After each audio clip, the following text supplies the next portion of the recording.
el proceso en el cual un hombre o una mujer, debido a sus virtudes, aptitudes, actitudes, facultades, y habilidades, de dogma y de fe, es llamado a la gracia del Señor, se llama canonización. Esto es un proceso que consiste en que, sobre una persona a quien se desea designar como santo, llamado para estos fines, candidato, se envía a la Santa Sede, un informe sobre su vida y virtudes. La Congregación para la Causa de los Santos, son quienes examinan y revisan el informe y el caso, en donde si todo va bien, por decisión de cardenales y prelados, se da un veredicto que permite al Papa, emitir un decreto donde el candidato se convierte en siervo de Dios. Luego de ello, se revisan los documentos sobre testimonios de personas que conocieron a la hora, siervo de Dios, así como también se revisan escritos sobre sus virtudes. Si esto es aprobado por la Santa Sede, se reconocerá que el siervo de Dios vivió virtudes heroicas, pasando a ser llamado venerable. Siendo venerable, se requiere de saber y verificar un milagro. Esto es hecho por obispos, teólogos, incluso médicos. Al término de la verificación de este milagro, el venerable pasará a ser llamado beato. Sin embargo, si la persona es un posible mártir, no será necesario un milagro, y pasará a ser llamado beato. Finalmente, siendo beato, se requiere de otro milagro, o el primero para un mártir, que debiera suceder tras haber sido nombrado como tal. Luego de la verificación respectiva, el beato pasa a ser llamado santo. Así, el nombre del nuevo santo se inscribe en el libro de los santos de la Iglesia y se le asigna un día de fiesta para su veneración litúrgica. Habiendo dicho esto, nos damos cuenta que el camino a la santidad, de acuerdo a las normas del Vaticano, es un largo trecho. El Perú, por ser un país fervientemente católico, es muy conocido por haber albergado personajes que en vida fueron ejemplo de fe y divinidad. Además de poseer imágenes que por devoción y fe han logrado trascender las fronteras, el Perú tiene santos no solamente conocidos, o que estén en camino a la santidad sino, y como ocurre en otras partes de Latinoamérica, el Perú tiene personajes a los que la población le atribuye ciertos dones, tal como si fueran santos, o imágenes divinas de la fe católica o cristiana, y a los que un sector de la población le gustaría que el Vaticano los reconociera como tales. Aunque la propia Iglesia ni los mire o rechace su adoración. Estos personajes, seguramente desconocidos por muchos ciudadanos del propio país, son en algunos casos, figuras con unas historias entre trágicas, extrañas o muy controversiales, que pueden llegar a lindar con creencias ancestrales. Hoy tenemos santos del Perú, oficiales y populares. Antes de continuar con el video, te pido que te suscribas y actives la campanita para que puedas disfrutar del próximo contenido que estaré subiendo. Santos: Santa Rosa de Lima, San Martín de Porres, San Juan Macías, Santo Toribio de Mogrovejo, San Francisco Solano. Ellos son los santos oficiales del Perú, reconocidos por el Vaticano. En parte, para tener el grado de santos, se les comprobó más de un milagro, que quedó registrado como testimonio y por testigos de aquellos días en que vivieron. Posteriormente a sus vidas, se asume que siguieron obrando milagros entre sus devotos. Aunque en este video no hablaremos de sus vidas y obras, su camino a la canonización data de varios siglos atrás. Cada uno de ellos tuvo una vida de devoción y fe, ligados a alguna de las órdenes religiosas a la cual estaban vinculados. Algunos fueron contemporáneos y nacieron en estas tierras, mientras que otros fueron extranjeros y parte de sus vidas la hicieron en el Perú, donde también pasaron sus últimos días. Beatos. Ser beato o beata es haber dado el último paso antes de ser nombrado santo. Para este grado, se debió saber y haberse comprobado un milagro, o también haber sido un mártir, es decir, haber sido muerto por profesar su fe. En el Perú existen 5 personajes que tienen este grado, pero de acuerdo a algunos entendidos en el tema, estos podrían llegar a ser más. Estos son: Zbigniew Strzałkowski, de origen polaco. Miguel Tomaset, de origen polaco. Alessandro Dordi, de origen italiano. Padre Luis Texa, de origen italiano, y Sorana de los Ángeles Monteagudo, de origen peruana. 3 de ellos, Strzałkowski, Tomaset y Dordi, se convirtieron en beatos porque su proceso de canonización fue por la vía del martirio, y esto es así, porque estos 3 personajes fueron mártires de su fe. Ellos estando bajo amenaza, y mientras realizaban su labor pastoral en los lugares donde se encontraban ubicados, fueron atacados y asesinados por el grupo terrorista Sendero Luminoso. Cerca de sus cuerpos, este grupo dejó una inscripción donde decía: "Así mueren los que hablan de la paz y los que lamen el imperialismo". Este hecho ocurrió en 1991. Posteriormente, en el año 2015 el Papa Francisco aprobó los decretos donde los nombra mártires por haber sido víctimas de odio a la fe. En el caso del padre Luis Tezza, cuya nacionalidad fue italiana, y Sorana de los Ángeles, cuya nacionalidad fue peruana, sus nombramientos fueron por la vía de virtudes heroicas. A cada uno de ellos se les atribuye un respectivo milagro. Por haber salvado a un humilde albañil, en el caso del padre Luis Tezza, y por haber curado del cáncer a una mujer, en el caso de Sorana de los Ángeles. El padre Luis Tezza falleció en Lima en 1923, actualmente sus restos están en Buenos Aires, Argentina. Fue nombrado beato en el año 2001 por el Papa Juan Pablo II.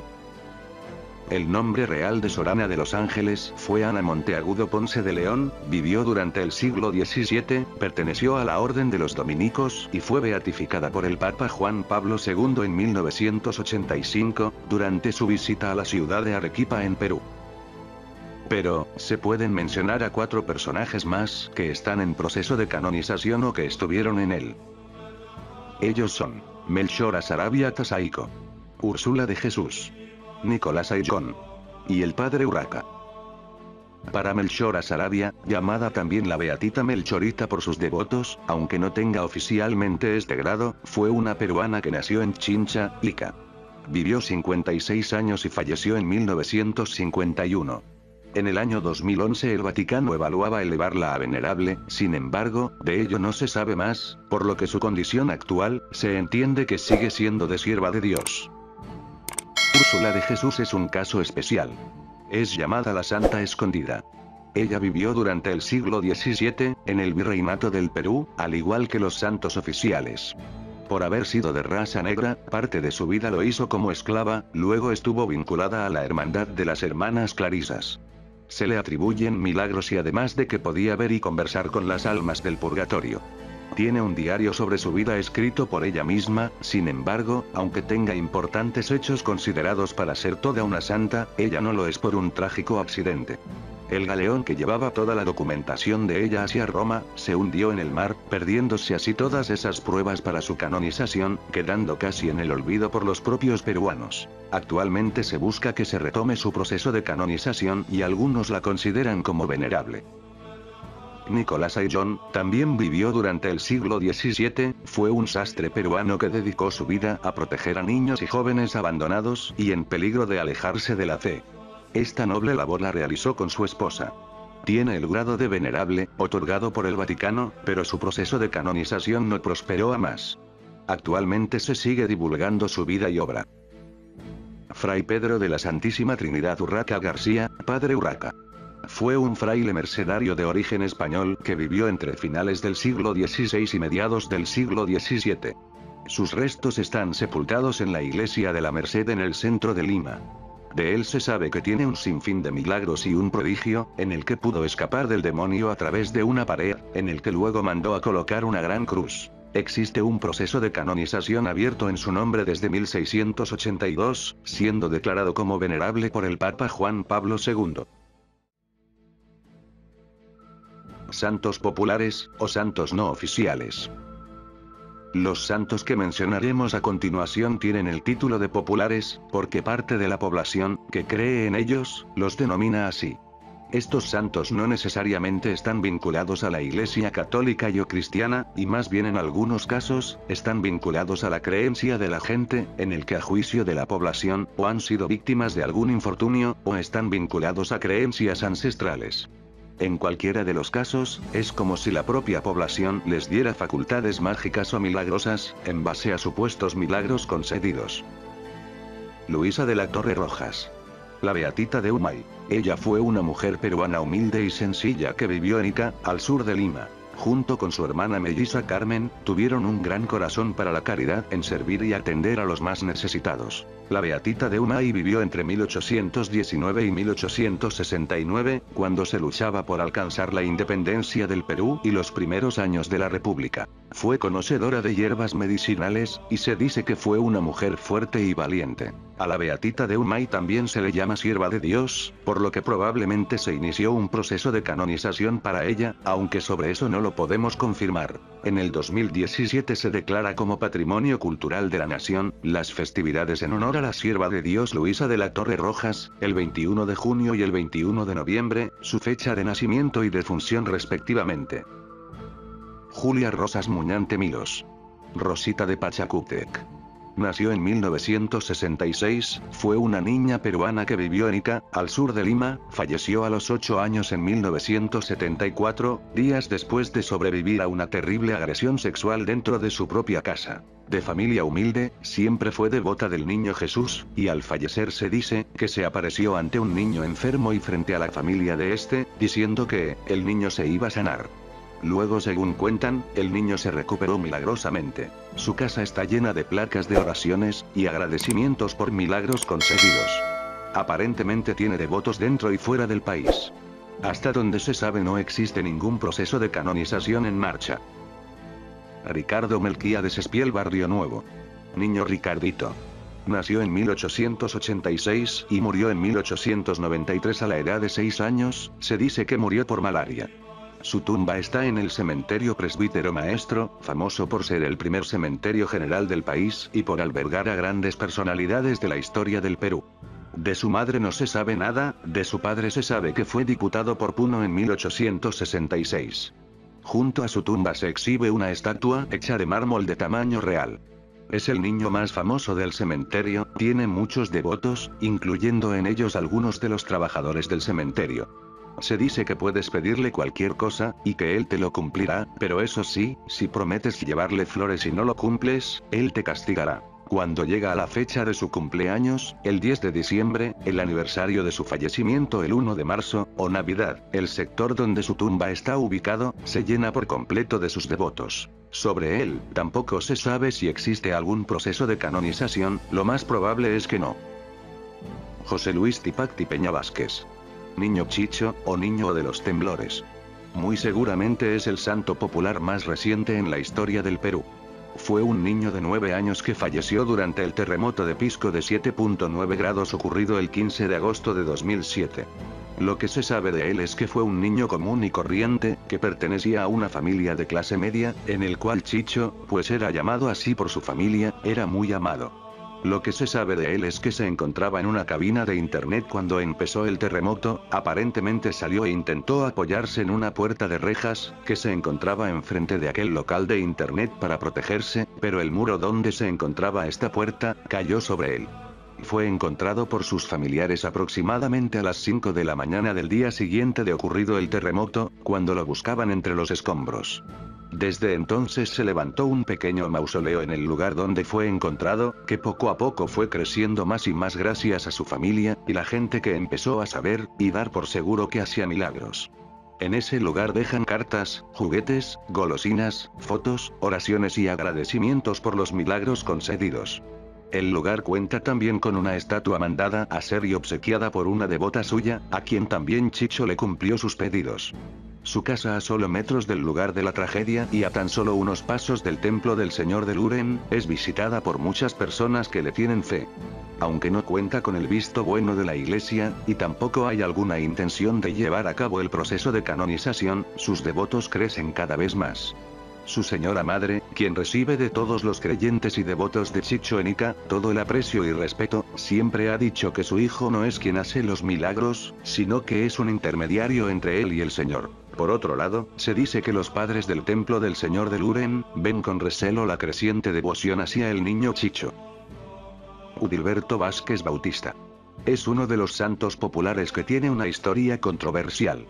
Él fue el último sentenciado a la pena capital en el Perú, es decir, fue sentenciado a morir fusilado, cuando todavía estaba vigente ese grado de sentencia.